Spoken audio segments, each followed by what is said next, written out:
ন্যূনতম সংস্কার করে নির্বাচনের ব্যবস্থা করার আহ্বান জানিয়েছেন বিএনপি মহাসচিব মির্জা ফখরুল ইসলাম আলমগীর।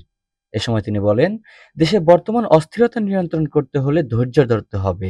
আমরা ন্যূনতম সংস্কার শেষে নির্বাচন চাই।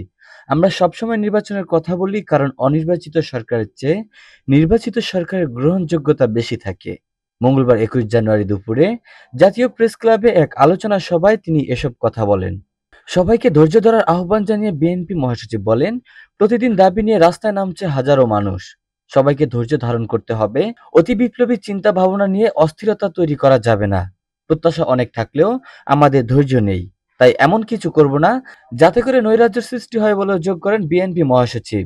বিএনপি মহাসচিব মির্জা ফখরুল ইসলাম আরো বলেন, সংস্কারের প্রস্তাবগুলো আসা শুরু হয়েছে। আশা করি প্রধান উপদেষ্টা সবার সঙ্গে বসে আলোচনা করে সিদ্ধান্ত নেবেন।